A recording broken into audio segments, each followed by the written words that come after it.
What's up, y'all? Welcome to a brand new episode of the GBA Podcast. I go by the name of Ness Rain, and I got some stuff to talk about today. Okay, and here we go. Here we go. They always say Apple products are amazing and super great and reliable. My Mac is, my Mac. It is a Mac, right? Yeah, it's been tripping. But maybe it's just me. Maybe it's just me. Who knows?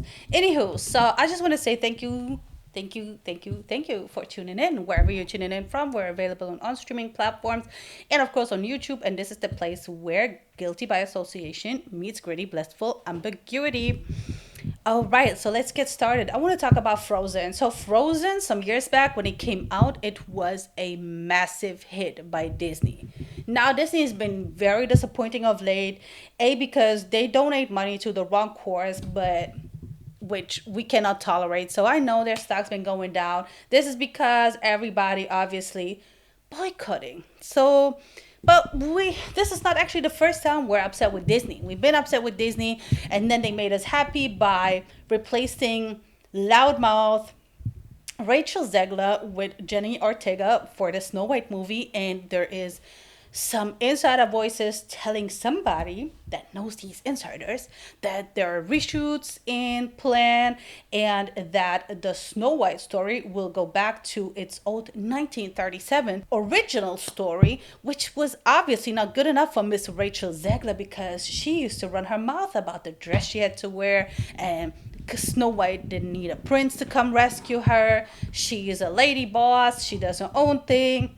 Absolutely stupid. Twisted reality, girly. Twisted reality. It just proves, as I already said, looks ain't everything. Okay? Looks what might open the doors, but your personality keeps the doors open, or not in this case. So yeah, but Disney is back at it again. If you know me a little bit, and if you know a little bit about me, you know I'm all about inclusion. I'm all about, human is human and all of that. And my talk here and my issue with this here is not because I do take issue with the LGBTQ community. Quite the opposite.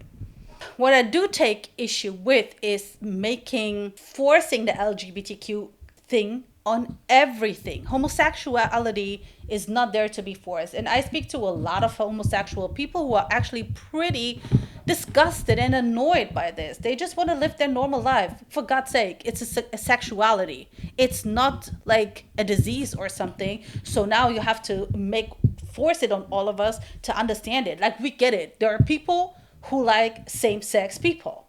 There are people who like all type of different people, or who don't want to be bound by a particular gender that they like or that they want to fall in love with. However, let these people live, but stop forcing them on us, and particularly on little kids. Now, if you want to start your own movie and make the main characters particularly LGBTQ, that's fine. I'm cool with it. But Frozen started out as two normal girls or young girls, however, and on Elsa, they were sisters. Mind you, I've never watched Frozen, but obviously I'm not living on the moon and I'm not living under a rock, so this whole hype didn't go by unnoticed. I have a little niece. She was a Frozen fan. It was so much merge. It was a lot. It was a lot going on. And all the little girls, no matter what race, wanted to be Elsa, the blonde and blue-eyed, which I never understood. I was always more, I don't know, I was leaning more towards Anna. And now, in the new Frozen that is supposedly coming out soon, Elsa falls in love with Isabella. So she's battling some mental health issues. Yes, because we all are mentally sick. Like, the whole world is mentally sick. We all are, for one reason or another. And yeah, Elsa falls in love with Isabella. She finds a girl, and they both get to rule whatever country that is that they live in. They get married and they're all both queens. That's pretty cute. But why? Go make your own movie. Why did you have to go that way with Frozen? And I don't want to hear from nobody that I'm homophobic or anything, because that's all you people can come up with. Like, as soon as somebody is not okay with something, y'all just label them. And it's pretty boring. It's really boring. It's so boring. I can't take it anymore.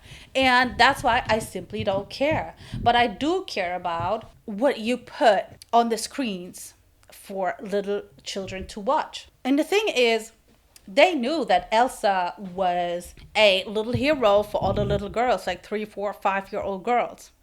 But these girls grew up and now they want to push this whole narrative. And it wouldn't be as so bad if this whole thing wasn't pushed so much on children at schools or other places. Let people live, let children live, let them discover themselves when they're ready, when they're actually, reach an appropriate age to actually, you know, be inquisitive about sexuality, their own sexuality. But like brainwashing them with this kind of stuff is pretty lame. I want to say I'm grateful that that parents have the power to turn the TV off. And I don't understand. Like, I don't know. I really don't understand. After this whole debacle with Snow White, maybe I should chill a little bit, Disney. And after donating, sending a lot of money to help do actually unlawful things, maybe I should just chill for real, for real. That's just my opinion. And who am I in this equation, right? Hilarious. All right, let me move right on because if I stay too long on this topic, I might say some things that could get me banned. I don't know. I don't know. Let me see. Let me see. Because I want to talk about something in particular now. And this is, so I love me some Candace Owens. I watch, listen, however you want to call it, to her podcast quite frequently. Not all the time, but many times. And I really like what she does. I agree with a lot of the things that she says. But this one here, it really shocked me. So I was listening to her podcast and she was talking about this little kid by the name of Lil RT. And 6 or 9-year-old rapper. She wasn't too sure how old he is. When I looked into it, I couldn't really find it. I know that he said 9 on an Instagram post where he either pretended not to be able to read or he really can read. I was like a little bit taken aback because for me, like, okay, you're 9 years old, you're not going to be perfect at reading, but you should be able to read a little bit. I'm not too sure if this is staged, if this is supposed to go with his whole image of being illiterate, because apparently this is cool and he's a rapper with very weird lyrics for a 6 or 9-year-old or something in between. He talks about weapons. He's got some sexual stuff in there, which is absolutely insane and crazy. I don't know who, I mean, crazy that his parents, I know who, his parents, his mother is allowing this and is okay with it. But I'm just wondering, where are social services when you need them? Because this is absolutely cringe, this is embarrassing, and this is absolutely a no-go. I don't know how old his mom is, but no matter how old you are, what, like, nothing could be good enough to sell out your son like this, like to make him go out like this crazy in the video. I don't know if this is talented. I don't know what is. To me, he's a little child. Maybe we shouldn't sit here and judge his talent, but I can't help it. I'm a former artist, so yeah, it sounded pretty bad to me.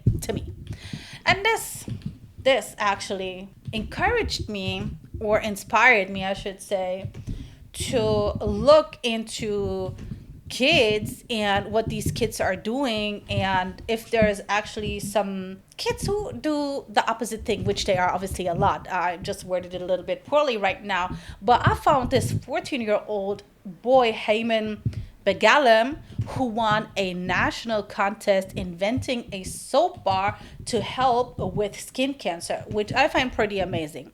Now, this is obviously very, very, very different and very, very far from Lil RT. And this is also not the norm. And I hope that Lil RT is never becoming the norm. I hope that not more moms get inspired to have their little kids talking crazy on microphones, performing crazy lyrics, and acting wild in videos. I think any adult who participates in that kind of stuff is definitely just in it for the money, and there's no morals, no core values or anything left. And that's really what I find sad. We're seeing that there is not much humanity left in this world, but what are y'all doing with this little boy? Clearly it's not his fault, as Candace also stated, but it's the fault of everybody around and everybody supporting this. Whoever produced the music, whoever recorded this kid, whoever, shot the video. I don't know. It's crazy. And I'm not a fan of kid stars, but if you want to make a kid star, make it age appropriate. Now, this 14-year-old Heyman Begalam, with his amazing invention of the soap bar that's supposed to help with skin cancer, this is obviously, somebody who is very much more mature when it comes to these kind of things. Like a 14-year-old inventing this, he says it's prescription based, and it replenishes the skin with, oh my gosh, dendritic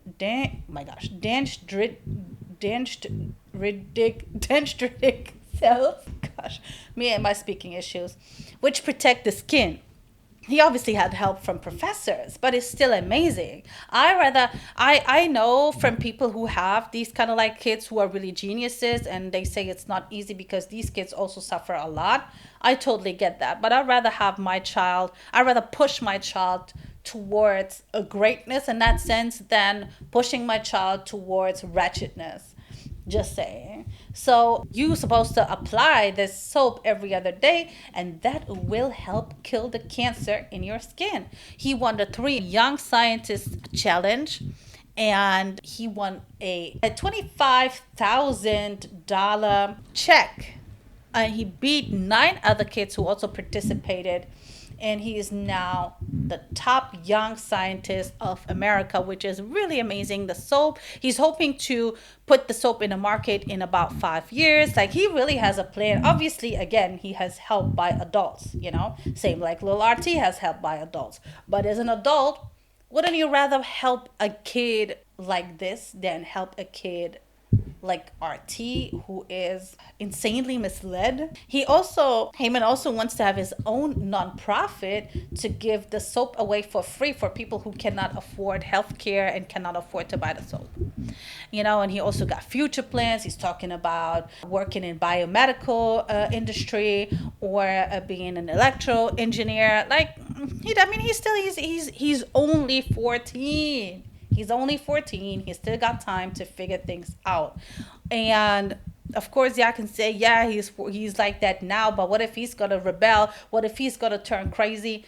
Yes, that's very possible. But it seems like his situation and the people around him are very level-headed, Obviously, don't push your child too much towards perfection, towards genius, towards all that, because this can also backfire.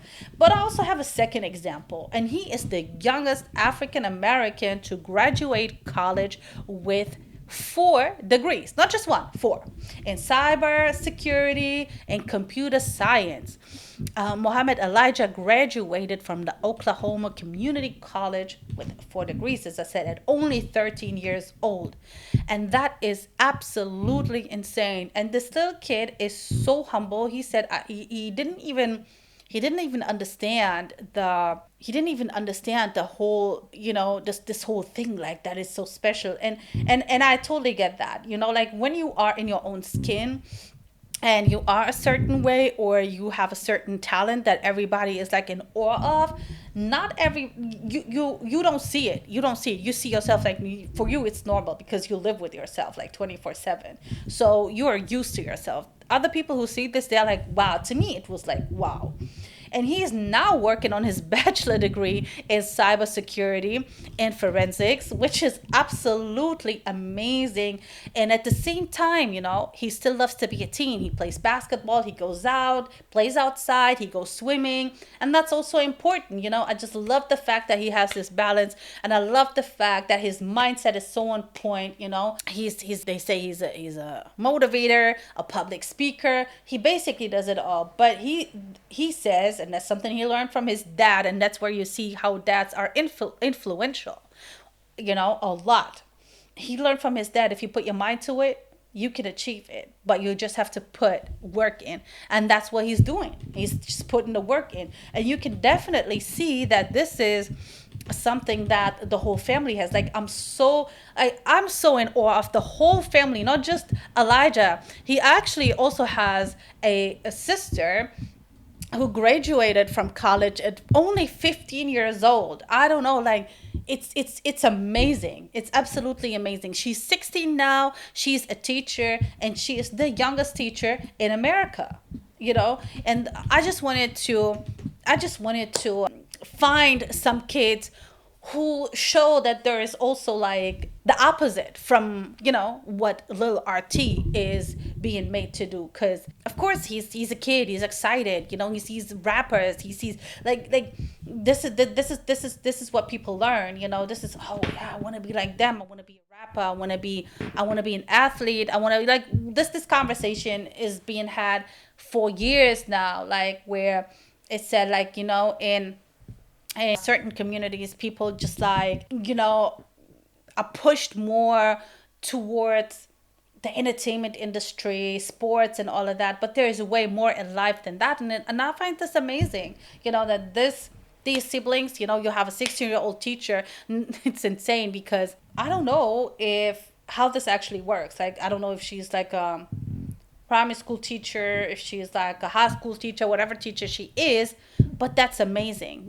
That's absolutely amazing. And even if these kids decide, you know what, I don't want to do nothing for 2 years because I've been working my butt off and I achieved so much by now, it's just annoying me. It's amazing. It's absolutely great. So yeah, this is my 2 or 3, I want to say, examples to make up for this whole, yeah, craziness with Lil RT. And the last thing I want to talk about for today is Tyrese and his ex-wife, who now regrets the divorce. And Tyrese probably all over the moon because he was very vocal about her. He done live speaking about her, that they have a little baby, and she decided to up and leave.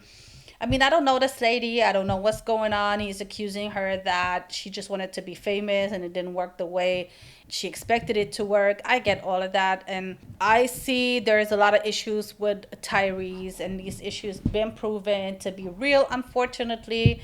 Man, it's a lot of drama. But the reason why I wanted to speak on this, because I find this actually, it's always easy to push the blame on other people, because she said she had the wrong people in her ear telling her to leave, she had the wrong friends telling her to leave, and everybody is like, oh yeah, but blah blah blah, like, why are you listening to them? Well, number one is your friends can only judge what you tell them. So depending on how you were, and maybe they saw her crying a lot, maybe they saw her feeling down a lot, I don't know what it was, and I cannot speak on it, but it's just crazy to me that you would blame your friends for being in your ear. At the end of the day, this is your decision. It was your decision. When are we going to start being accountable for the decisions that we make? It's always easy. Oh, but it's her fault. Oh, but it's his fault. But he made me do it. She made me do it. What is all of this about? To me, that's nuts.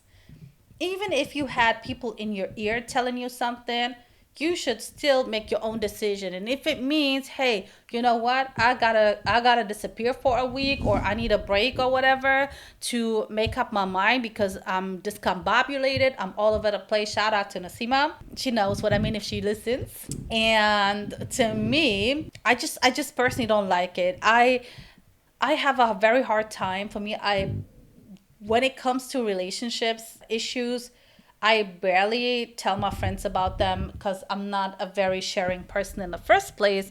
But then it's also like, I don't want anybody to be in my ear or anybody's opinion. I need to make up my own mind. I need to be clear on what's going on. Of course, there are situations where I value a second opinion, and then I know who I'm going to. I know I'm going to choose that person who I want to hear from. I'm going to choose them wisely. I'm not just going to sit there and make it a whole thing where everybody gets to say their opinion. Like, this is not a talk show. This is life, especially when it comes to marriage and it comes to divorce. I don't know how long they've been having these issues for.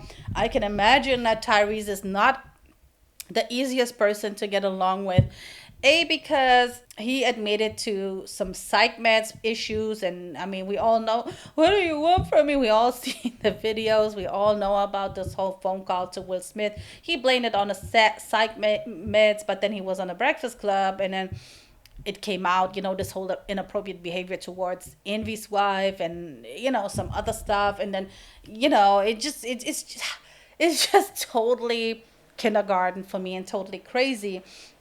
And I was just triggered by this whole narrative of, oh my gosh, I had the wrong people in my ear. Well, you chose to share that with them. And I always say to people, don't be telling your business to any and everybody, because not any and everybody, first of all, has your best interests at heart. Not any and everybody is also equipped to give good advice, because some people just like, to them it's just like nothing. Some people just like, oh my gosh, just do that, because they're not in that situation. They might not have empathy, they might not have the right understanding, whatever it may be. I just want to encourage people, especially women, choose the person that you want to talk about your issues wisely, and don't choose 5 people. I would say max 2 people. But that's just me. I know that not sharing at all can also be very, very difficult. For me personally, I chose to be that way because I really have some bad experience where I know that friends that I had and I thought we were close did not have my best interest at heart and really tried some shady stuff. And it was not just once or twice.